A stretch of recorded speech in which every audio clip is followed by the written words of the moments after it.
presence. Thank you. Wade, problem with that related. She waived the presence. Your Honor, Mike Smith, Quad V-Shape for Mr. Hampton with local counsel John Monroe. I'm sorry, I didn't hear that at all. With local counsel John Monroe, to my right. Okay. Richard Rice and Chris Sullivan for Mr. Cheatham, who waives his presence. Your Honor, who waives his attendance. I think we're now to Mr. Roman. Good morning, Judge. Ashley and John Merchant for Mr. Roman. He waives his presence. Greg Gillen and Anthony Lake for Mr. Schaefer, and he is present. All right. And then Mr. Floyd.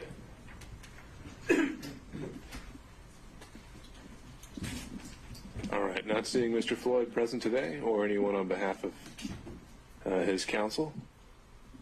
He received notice that today would resume, and so I will make a finding that he's decided not to attend today's round 2. All right, anything we need to take up before resuming? We have someone from the gallery. Sorry, Robin Martin. I wanted to grab John Morrison's office. He's sick today.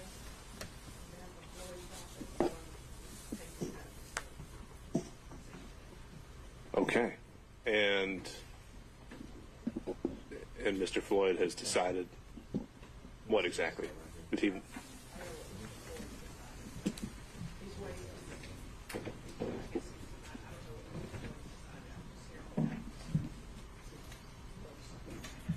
Ms. Cross? It sounds like it's a deliberate choice for Mr. Morrison not to be present this morning, and the defendant was certainly here yesterday if he joins later.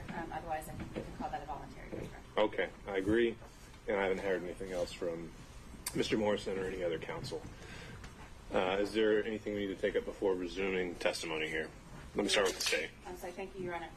Yesterday, the state had asked that Ms. Yurdi be, her subpoena be held in case we needed to recall. I let her attorney know last night after speaking to me we don't intend to recall her, and as far as the state's concerned, I know she'd already been released from the subpoena from the other side, so there was no reason for her to be today from the state's concerned. All right, Ms. Merchant, can we excusing Ms. Yurdi? I talked to her attorney last night, and I said we had a different conversation, so I think she's still on standby. If we need to recall her. So your position has changed since yesterday?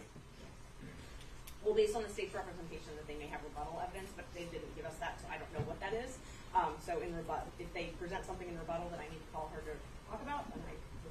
All right, we'll address it as it comes up. What else? Anything else, Ms. Cross? Not from the state, Your Honor. Okay, Ms. Merchant. I know that we're still in the middle of Ms. Willis, but we need to address some of the things that were said yesterday in court in regards to Mr. Bradley's privilege, things like that. Do you want to do that now, or would you rather do that before Mr. Bradley? When you say address them, what do you mean? Well, there's a couple different issues, but we've got the privilege issue is one of them. But I also, what I did was I drafted all my questions, and I thought I could give those to the court, opposing counsel, everyone could review them, so we didn't have to worry about the privilege stuff. There were some allegations made. I had a transcript made of the proceeding yesterday. Some specific allegations that I think I should have an opportunity to refute.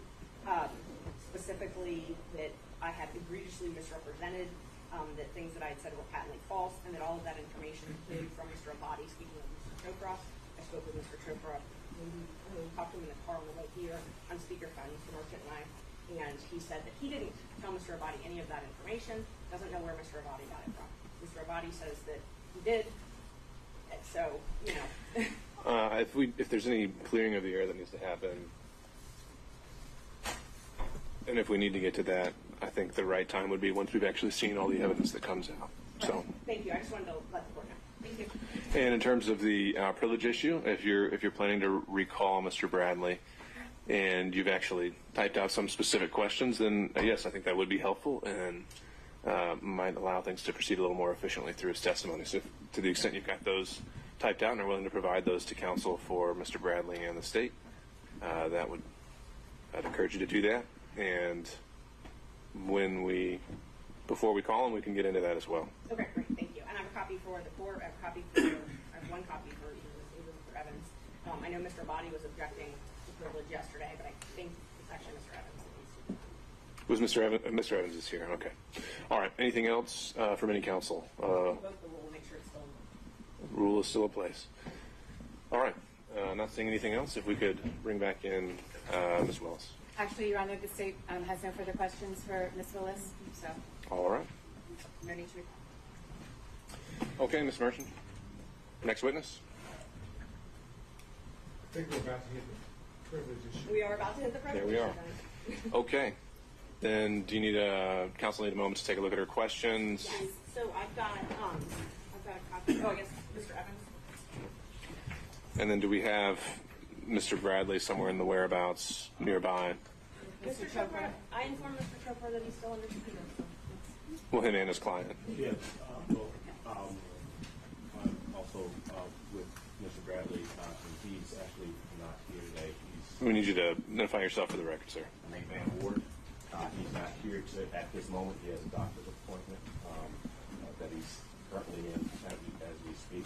And his representation is on the way here as well. I'd love to be able to get one of you with it. Do you have a copy of that information? I just want Mr. Evans. Do you have a time estimate of when he's supposed to be here? I have one copy of the questions. Where's the doctor in relation to here? Yes, at the very earliest, it would be he would be free about 10 o'clock, 10 to 10:30. All right, he's currently driving here as we speak. He's at the actual doctor's office as we speak. Okay. And And I think the council was informed of that last night, that he would not be here until at the earliest 10:30. all right, I wasn't until 10 or 10:30, but sure. Ms. Merchant, other than Mr. Bradley, did you have any other witnesses? not that I can tell before Mr. Brown. But I do think we can take up some of the privilege. Sure. No, I think we can use this time to do that. So why don't y'all take a moment to look at the questions and then let me know when you're ready to proceed. My part of it doesn't have to do with the question. I understood yesterday. I know these gentlemen are looking at the same time, so you want me to wait until they have a chance to. Well, I think you're about to maybe make a legal qualification here, so why don't we hear what you got? Yesterday, it sounded as if the witness was going to decline to answer any questions at all in relation to communications or observations or anything, be it independent source or otherwise, that took place during the time of the alleged attorney-client privilege relationship, which is 2015, I think, until the present. I understood that as referencing not simply attorney-client privilege communications, but what we commonly refer to under 1.6 as confidences and secrets, which are not covered by the attorney-client privilege and are not barred from testimony or evidence in a courtroom. But it sounded as if the court was going to have to order Mr. Bradley to testify, and then Mr. Bradley will have to take a position of whether he's going to follow the court's order, heed the court's order, or whether he's not. If he does, then we'll be able to get into hopefully the questions that Ms. Merchant has prepared on Mr. Roman's behalf. If he says, I'm not going to comply, then theoretically we're in a position in which the court will have to hold him in contempt. And then, at that point, my guess would be that somebody would say, I would like him to have the contempt stayed while I take it up on appeal. So I'm just trying to play through where we're going to be. Because if we're going to do that, we might as well know this before we start putting him on the stand. I think that's a good thing to flag now, and I agree that yesterday during the hearing there was some intermingling of 1.6 and attorney-client privilege, and now having had the time to kind of parse through that, and it does seem that there is a distinction between the two. One is not covered by the evidentiary privilege, and pulling the case of Tenet Healthcare Corp., 273 Georgia 206. Supreme Court doesn't make that distinction. So to that end, Mr. Evans, as we work through these issues, I would say that when Mr. Bradley takes the stand, I would be directing him to respond and be responsive to any questioning that may be covered by Rule 1.6. That would be the order of this court. But that still reserves the issue of attorney-client privilege. So as you're reviewing those questions, we'll keep that in mind, and I'll be interested to hear your response. Anything else you think we should clarify before we take a break to look at the questions? Do you have a copy for me? Yes, I do. A copy of the questions, Judge, and I also have copies of the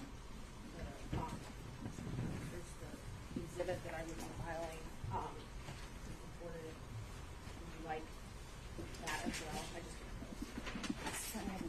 Filing. You say you want to file it? no, that I'm going to use in Mr. Bradley's testimony. I think it will help, but you can wait and I can use it. Yeah, for sure. Question that I gave Mr. Bradley.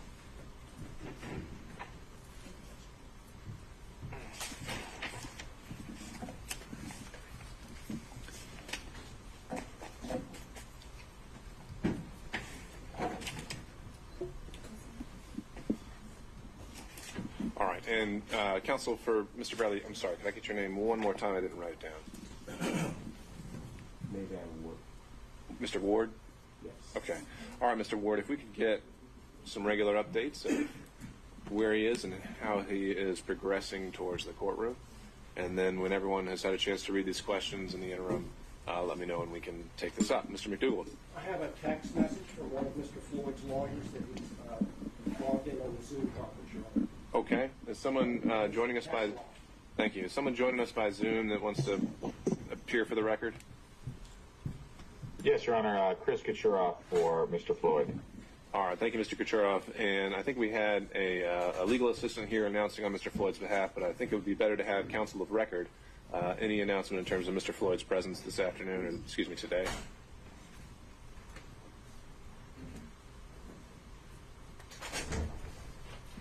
I'm sorry, Your Honor. I don't. Did you ask a question?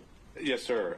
So Mr. Floyd joined us yesterday, but I do not see him here today. Do you have an announcement about his presence for today's hearing? No, he will not be present, Your Honor. All right. We would waive his presence. Okay. Thank you, Mr. Coturo. All right. We'll be in recess until I hear from the parties. Thank you.